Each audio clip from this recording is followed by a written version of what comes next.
single Polaroid, two faces bound and terrified, a scrawled message begging, "I'm still alive." This photo surfaced 1,200 miles from where 19-year-old Tara Calico vanished. A ghostly plea that turned a quiet town's nightmare into America's obsession. Was it Tara screaming for help from beyond the grave? Or proof she'd been trapped in a predator's shadow for years? Decades later, her case remains a maze of dead ends, buried secrets, and a mother's unshakable vow. Find my girl. But Tara's story isn't just about a disappearance. It's about the photo that dared us to ask, what if she's still out there? You're rummaging through a grimy cardboard box at a roadside gas station, half bored, flipping past blurry Polaroids of strangers' birthday parties and sunsets. Then, your fingers stop cold. A photo falls into your palm. A young woman and a boy, duct-taped at the mouth, wrists bound behind their backs. Their eyes lock onto the camera, wide, pleading, terrified. Behind them, a crumpled note with shaky handwriting. "I'm still alive." Your blood turns to ice. Because this isn't fiction. This isn't a prank. This photo was real. And the woman in it, she'd already been missing for months. Her name was Tara Calico, 19 years old, a small-town girl who loved softball, mixed apes, and riding her bike down the sun-baked roads of Valencia County, New Mexico. On September 20th, 1988, Tara left her house for a morning bike ride along Highway 47. Routine, unremarkable. By noon, her Walkman and shattered Sony headphones lay scattered in the dirt. Tara was gone. No struggle, no witnesses. Just an empty stretch of road and a question that would haunt a nation for decades. Who took Tara Calico? The photo surfaced 9 months later, 1,200 miles away in a Florida parking lot. A trucker found it discarded like trash. Authorities confirmed the film was manufactured around the time Tara vanished. The woman's face was bruised, her posture stiff with fear. Tara's mother swore it was her daughter. She recognized the scar on the woman's leg, identical to Tara's childhood surgery. But the FBI couldn't prove it. The boy beside her? A mystery. Was this a cry for help from beyond the grave? A taunt from a killer? Or proof Tara was alive, trapped in someone's nightmare? Decades later, the truth remains buried. But tonight we dig. Because Tara's story isn't just about a missing girl. It's about the photo that refused to let the world forget. And the chilling possibility that someone, somewhere, still knows what happened that September morning. Before Tara Calico became a cautionary tale, she was just Tara, the girl who'd slide into third base during softball games, dirt staining her jeans and a grin splitting her face. The teenager who'd spend hours crafting mixtapes for her friends, Bon Jovi's Livin', on a prayer blasting from her cherry-red Ford Mustang as she cruised New Mexico's empty backroads. Her biggest stress? Choosing between the University of Arizona and New Mexico State. Her diary, yes, she did keep one, despite what the sheriff claimed, was filled with doodles of horses, notes about her part-time job at the local drugstore, and crushes on boys who'd never muster the courage to ask her out. Tara was the kind of person who'd remember your birthday, who'd help her little brother with his math homework, who'd wave to every neighbor on her morning jogs. But September 20th, 1988, started like any other day. She laced up her sneakers, kissed her mom goodbye, and hopped on her pink Huffy bike for a ride down Highway 47. The sky was cloudless. The air smelled like sagebrush. Tara promised she'd be back by noon. They had plans to make banana bread that afternoon. But by 12:30 p.m., her mother was pacing the porch. By 1 p.m., she was dialing the sheriff. And by dusk, search teams were scouring the desert with flashlights. All they found, Tara's yellow Sony Walkman, cracked open in the dirt, its cassette tape still spinning silently. A pair of headphones, frayed wires exposed like veins. And tire marks, 2 sets, leading away from the road. No blood, no screams, no struggle. Just a quiet, sunlit morning, and a girl who vanished into thin air. The Tara everyone knew, the one who laughed too loud and hugged too tight, was gone. What remained was a ghost story, a puzzle with half the pieces missing, and a single unshakable question. How does someone so full of life just disappear? 9 months after Tara vanished, under the peeling Florida heat of June 1989, a trucker pulled into a gas station parking lot in Port St. Joe. He wasn't looking for trouble, just a soda, maybe a pack of gum.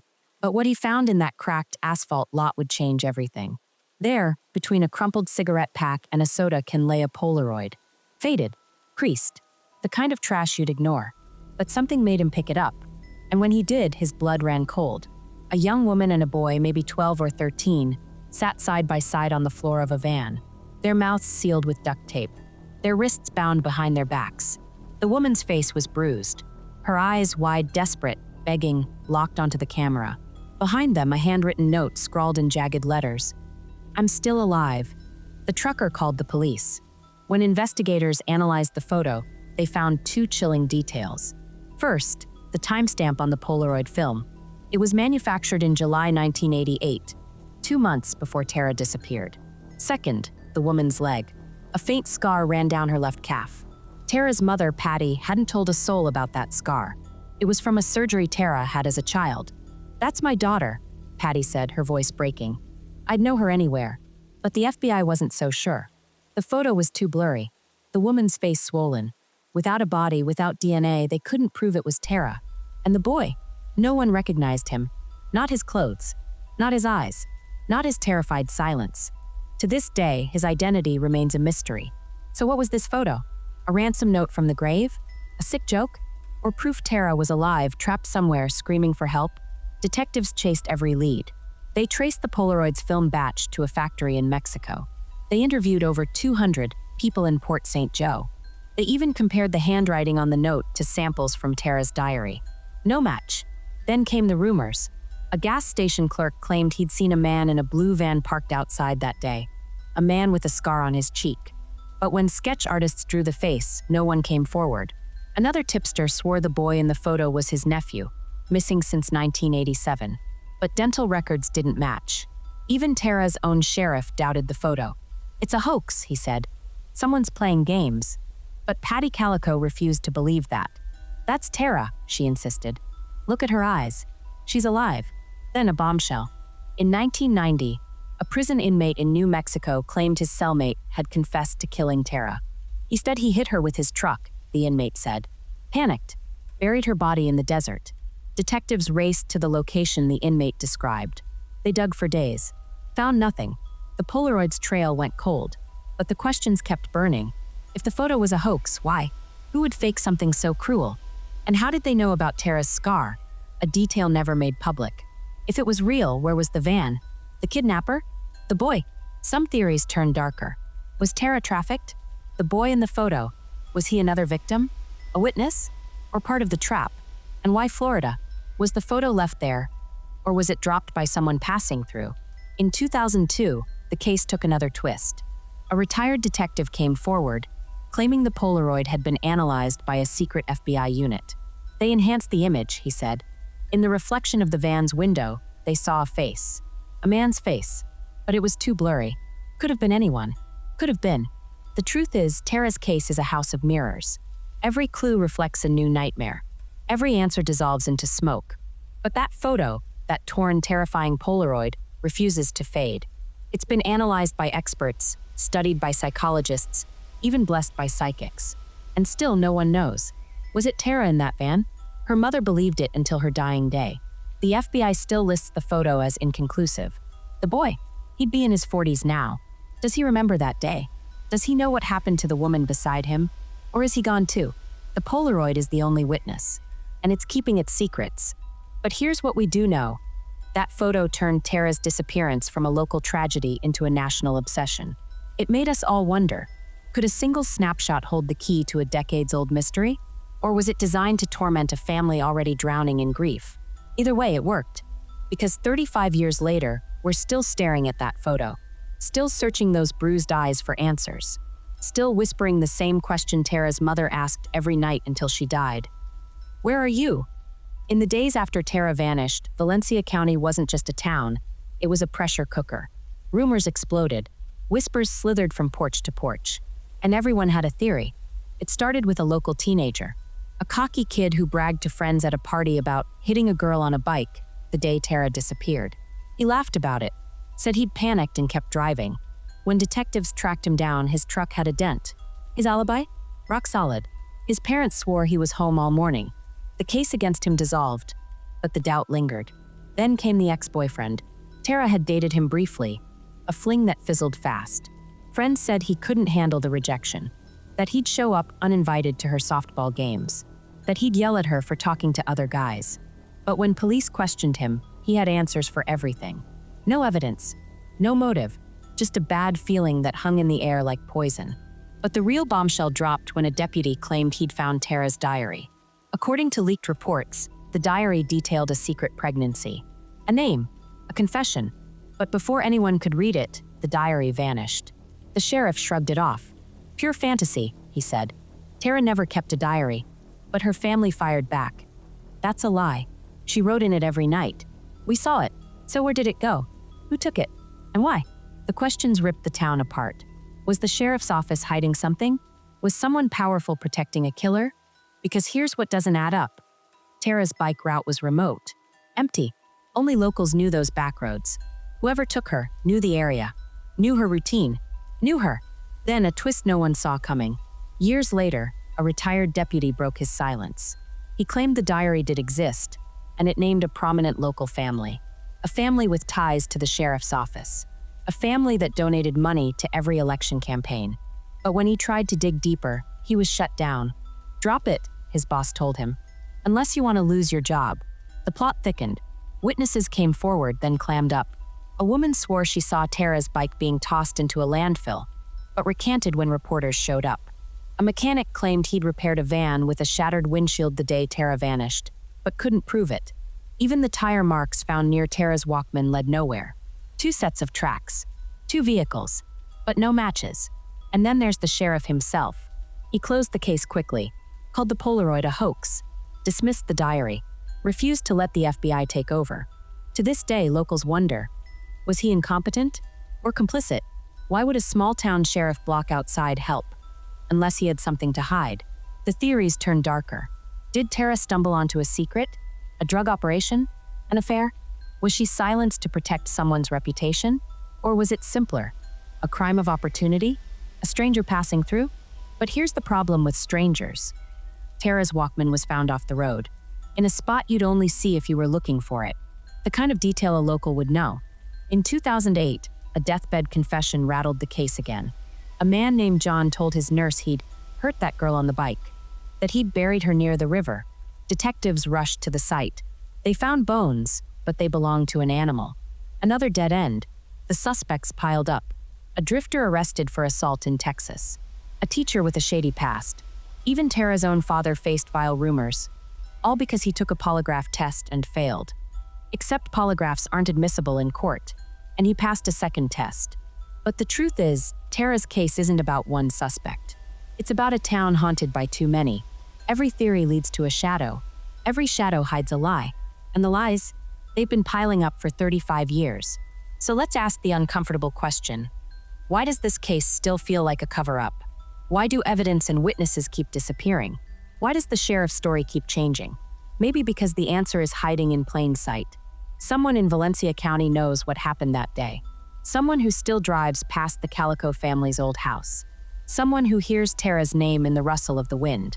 But until that someone talks, Tara's story ends the same way it began, with a quiet road, a broken Walkman, and a girl who pedaled into a nightmare. When a case goes cold, the theories catch fire. And Tara's disappearance isn't just a mystery, it's a breeding ground for nightmares. Let's walk through the 3 darkest paths this story could take. Theory 1. The Highway 47 Predator, they call it the Highway of Tears. A stretch of road in New Mexico where 9 women vanished between 1986 and 1994. All around Tara's age. All gone without a trace. Was Tara victim number 10? Detectives found eerie similarities. Most were last seen biking or hitchhiking. Most vanished in broad daylight. And all of them? Forgotten by the headlines. Except Tara. Could a serial killer have stalked Highway 47? A drifter, maybe. Someone who knew how to hide in plain sight. In 1999, a jailed serial killer named David Parker Ray, known as the Toy Box Killer, hinted he'd taken girls in New Mexico. His MO? Kidnap victims, tape their mouths, photograph them as trophies. Sound familiar? But Ray died before investigators could dig deeper. And Tara's name stayed buried in his files. Theory 2. The accident that never happened. Here's another version of the truth. One that doesn't require a monster. Just a panicked driver. What if Tara was hit by a car? A reckless joyrider? A drunk driver? Someone who didn't mean to kill her, but couldn't afford to get caught.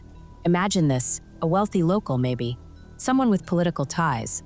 They swerve, clip Tara's bike, and watch her crumple to the pavement. No witnesses, just desert stretching for miles. So they stuff her body into a trunk, bury her in the scrubland, and life goes on. But here's the catch. In 1990, a jailhouse snitch claimed his cellmate confessed to exactly this. "I hit a girl on a bike," the man allegedly said. Panicked, dug a grave. Detectives found disturbed earth near the Rio Grande, but no bones. No proof, just another dead end. Theory 3. The girl in the Polaroid. This is the theory that keeps Tara's family awake at night. What if the photo was real? What if Tara survived? Think about it. The Polaroid's timestamp matches the film's production date.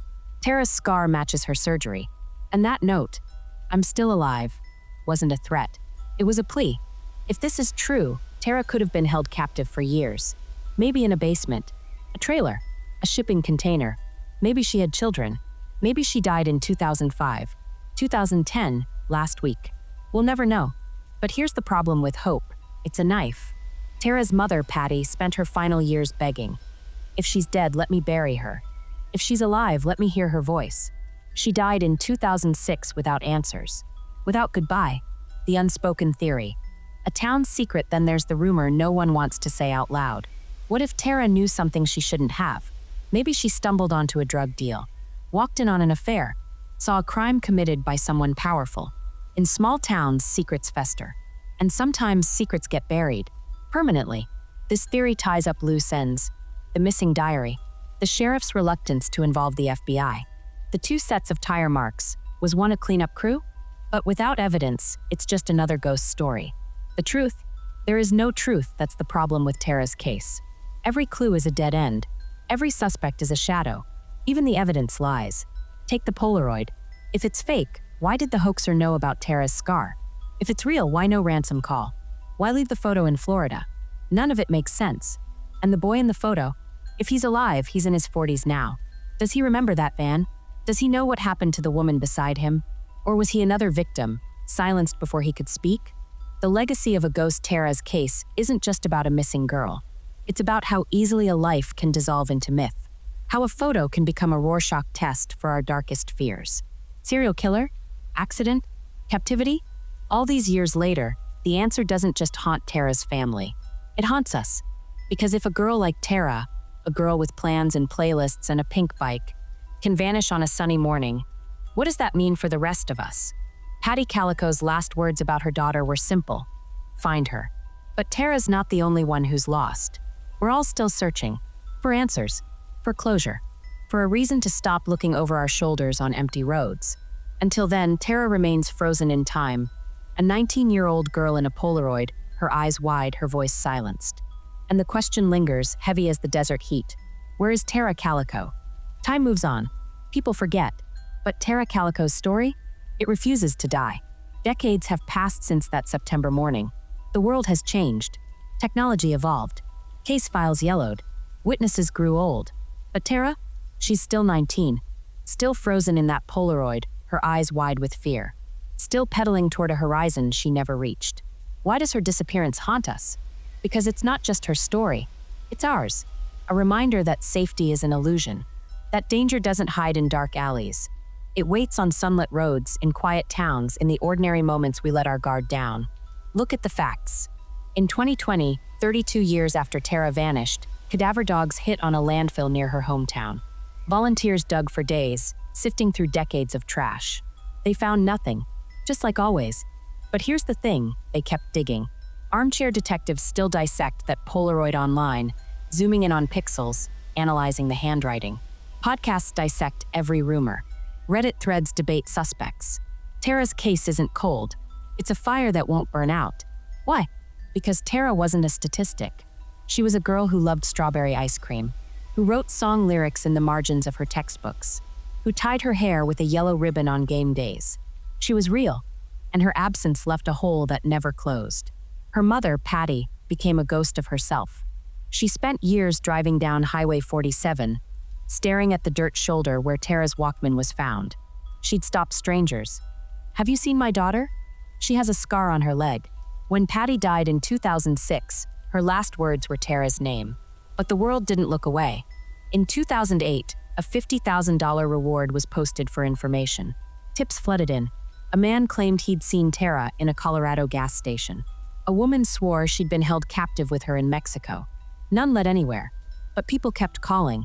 Even the sheriff's office changed its tune. After decades of silence, they released new sketches in 2021, age-progressed images of what Tara might look like today. A 52-year-old woman with laugh lines and gray streaks in her hair. But Tara's family rejected them. She's not a ghost, they said. She's our girl. Find her. So what's the truth?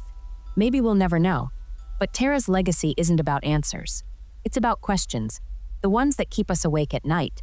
Like, how many others are out there? How many Tara Calicos vanish while we scroll through our phones, oblivious? Her photo is a mirror. It forces us to see the fragility of our own lives. To wonder, if we disappeared tomorrow, who would keep searching? Tonight, look outside your window. That empty street? It's not so different from Highway 47. That hum in the distance? It could be a car engine, a bike wheel, a whisper.